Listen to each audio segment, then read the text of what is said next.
My name is Amanda Cross, and on November 8, 2012, we buried my brother in an empty casket. The Army told us that Staff Sergeant Daniel Cross had been killed during a patrol in the Kunar province of Afghanistan. An IED had detonated. The explosion was catastrophic. His body, what remained of it, was unrecoverable, lost in the rocky terrain of a valley too dangerous for recovery operations. They gave us his dog tags, his wedding ring, and a folded flag. They gave us condolences and assurances that he'd died a hero. They gave us everything except the one thing we needed: closure. The funeral was surreal. A casket with nothing in it. A ceremony for a brother, a son, a husband, a father whose body would never come home. My mother stood beside me, staring at that polished wood box, and I watched her trying to grieve something that didn't feel real. "How do we say goodbye to nothing?" she whispered to me during the service. I didn't have an answer. Daniel had been 32 years old. He'd deployed to Afghanistan 6 months earlier, leaving behind his wife Emma and their 4-year-old daughter Lily. He'd video called every week, made stupid jokes to make Lily laugh, promised Emma he'd be home by Christmas. And then, on October 29, 2012, he was just gone. Emma couldn't even attend the funeral. She'd had a breakdown when the casualty notification officers came to her door. She was in a psychiatric facility, sedated, unable to process the loss of the man she'd loved since high school. So I became the strong one. I planned the funeral. I delivered the eulogy. I held my niece while she asked why Daddy wasn't coming home. We buried that empty casket on a gray November morning, and I tried to accept that my brother was gone forever. I really did try. 8 years passed. 8 years of watching Emma slowly rebuild her life. 8 years of watching Lily grow up with only photographs of the father she barely remembered. 8 years of my mother visiting an empty grave, talking to a headstone that marked nothing. I'd moved on too, or at least I thought I had. Built a career as a forensic accountant in Seattle. Dated, though nothing serious. Kept Daniel's memory alive but tried not to dwell on the loss. And then, on March 3, 2020, I got an email that changed everything. The sender was email protected. An obvious fake address. The subject line was blank. There was no message in the body of the email. Just an attachment. A JPEG image file named danielacross.jpg. I almost deleted it. Probably spam. Maybe malware. But something made me click. The photo loaded slowly, line by line, like images used to load on dial-up internet. And there he was. My brother, Daniel, standing in what looked like a village market. His hair was longer, streaked with gray. His face was weathered, deeply lined. He had a beard. Daniel had always hated beards. He was wearing traditional Pakistani clothing, a shalwar kameez, and looked thinner than I remembered. But it was him. I knew it was him. In the background of the photo, I could see a hand-painted shop sign in Urdu. A woman in a burqa walking past. Mountains in the distance that looked nothing like Afghanistan. My hands were shaking so badly I dropped my phone. I picked it up, stared at the photo again. Zoomed in on his face. Looked for anything that would tell me this was fake, photoshopped, some cruel hoax. But the more I looked, the more certain I became. My brother was alive. The first person I called was Emma. She didn't believe me. Of course she didn't. She'd spent 8 years learning to live with his death. She'd remarried 2 years ago. A good man named Marcus who loved Lily like his own daughter. She'd built a new life, and I was calling to destroy it. "Amanda, please," she said, her voice tight. "Don't do this. I know you miss him. I miss him too. But he's gone. We buried him. We mourned him. You can't." "I'm looking at a photo of him right now," I said. "Emma, I'm not crazy. It's him." There was a long silence. Then, "Send it to me." I sent the photo. Waited. Heard her sharp intake of breath when she opened it. "Oh my God," she whispered. "Oh my God, that's Daniel. That's his scar. From the motorcycle accident in high school. Right above his left eyebrow." She was right. I zoomed in on the photo again. There it was. A small white line above his eyebrow, barely visible in the image but unmistakable once you knew to look for it. Where is he? Ma asked. When was this taken? Who sent it? I don't know. The email was anonymous. But I'm going to find out. I contacted the State Department first. Sent them the photo. Explained the situation. Got back a form letter thanking me for my inquiry and assuring me they'd look into it. They didn't look into it. Contacted the Army. Got a similar response. Staff Sergeant Cross was declared killed in action in 2012. While we understand your family's desire for closure, we have no evidence to suggest this declaration was in error. No evidence except the photograph of him alive 8 years later. That's when I hired Marcus Webb, a private investigator who specialized in international cases. Former FBI, with contacts throughout the Middle East and South Asia. I'll be honest with you, Marcus said during our first meeting. This is a long shot. Even if this photo is real, finding one man in Pakistan, assuming that's where he is like finding a needle in a haystack. And if he's alive and hasn't contacted you, there might be a reason. Amnesia. He might not want to be found. I don't care, I said. I need to know the truth. Then we start with the photo. I have contacts who can do geolocation analysis based on the background. If we can figure out where this was taken, we can start there. Took 6 weeks. 6 weeks of analyzing the shop signs in the background, the architecture, the mountains. 6 weeks of cross-referencing with satellite imagery and street view data. 6 weeks of my life consumed by this single photograph. And then Marcus called. I think I found it. Small village in northern Pakistan, about 40 kilometers from the Afghan border. Place called Chitral. The shop in the background matches a pharmacy in the main market. I can't be 100% certain, but it's our best lead. When do we leave? Amanda, you don't have to. When do we leave? We left 2 days later. Chitral was beautiful in a harsh, unforgiving way. Mountains rising on all sides, the river cutting through the valley, mud brick buildings clinging to the hillsides. We hired a local guide named Rashid who spoke English, Urdu and Khowar, the local language. We showed him the photo. I know this place, he said immediately. This is the main market. And this man. I think maybe I have seen him. There is a foreigner who lives in the old quarter. Keeps to himself. Doesn't speak much.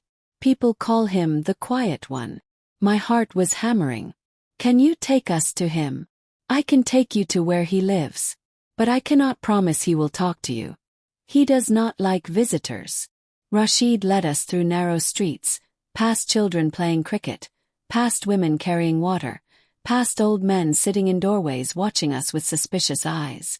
We stopped in front of a small house with a blue door. He lives here, Rashid said. I will knock for you. He knocked, waited, knocked again. The door opened, and there he was. My brother.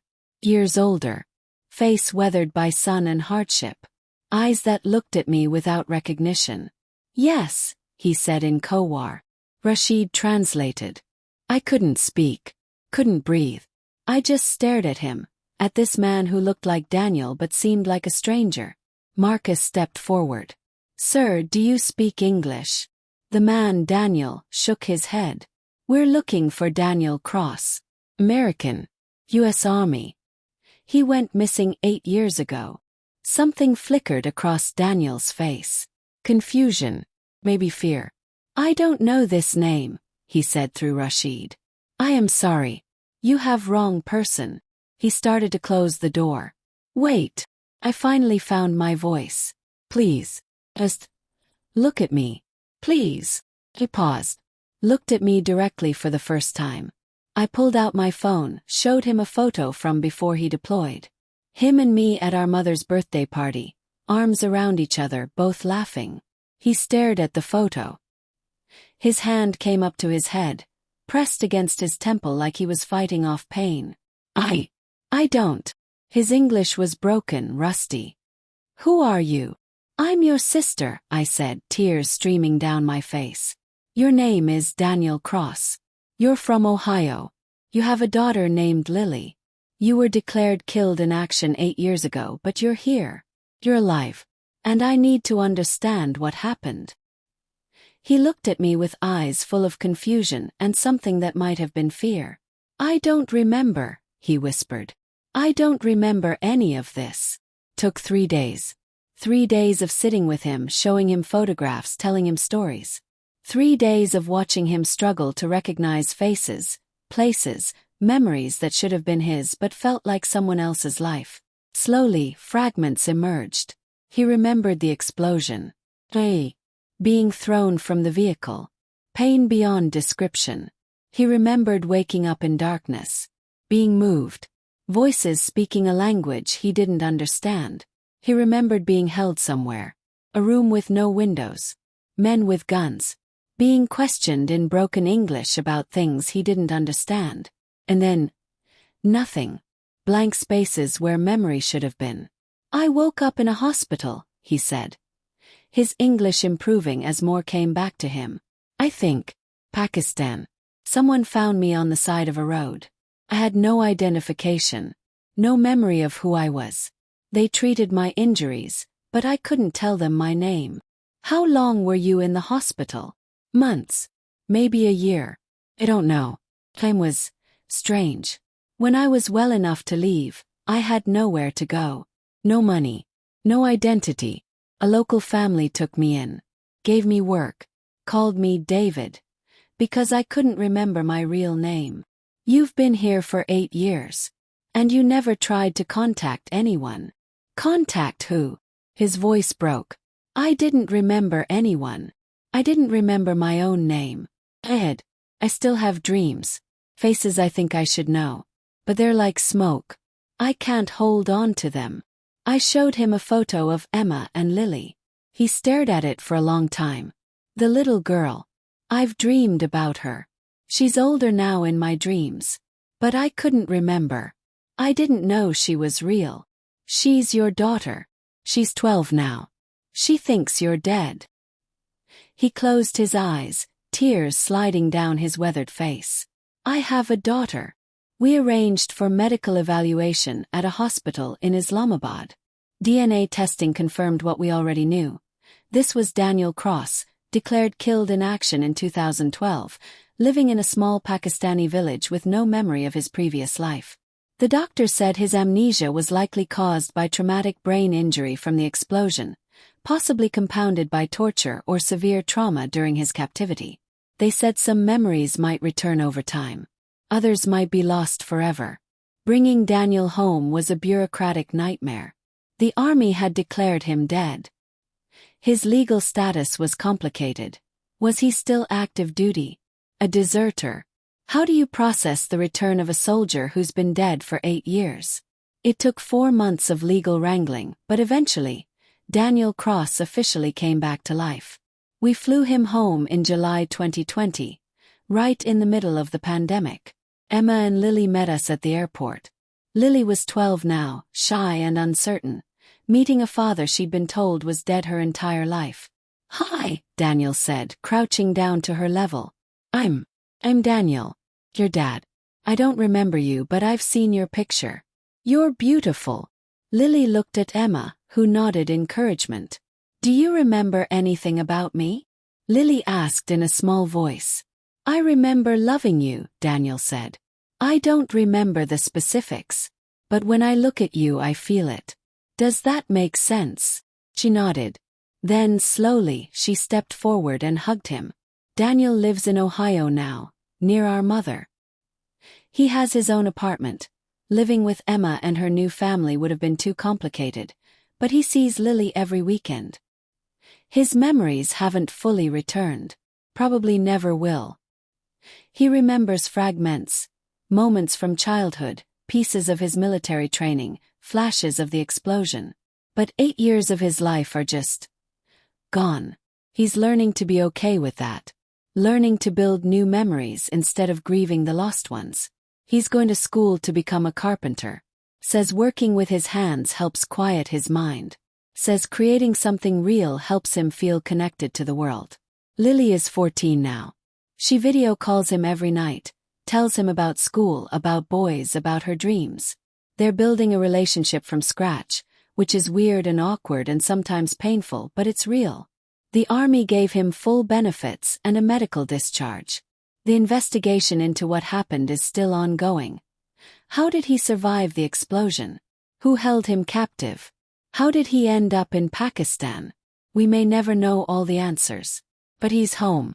After 8 years of being dead. After 8 years of living as a stranger in a foreign country. After 8 years of an empty casket in an Ohio cemetery. He's finally home. My name is Amanda Cross. 8 years ago, we buried my brother in an empty casket. Then someone sent me a photo that changed everything. I flew to Pakistan with a private investigator. I found my brother living in a village with no memory of who he was. I brought him home. It wasn't the ending I expected. He didn't remember us. He didn't run into our arms with tears of joy. It wasn't a movie reunion. It was messy and complicated and sometimes heartbreaking. But he's alive. And after 8 years of grief, after 8 years of mourning, after 8 years of an empty casket, that's everything. Some soldiers come home from war. Some don't. And some disappear into the spaces between. Alive but lost, surviving but forgotten. Daniel was one of the lost ones. But we found him. And now, day by day, memory by memory, moment by moment, we're helping him find himself. That's all any of us can do. Welcome home, brother. We never stopped looking for you.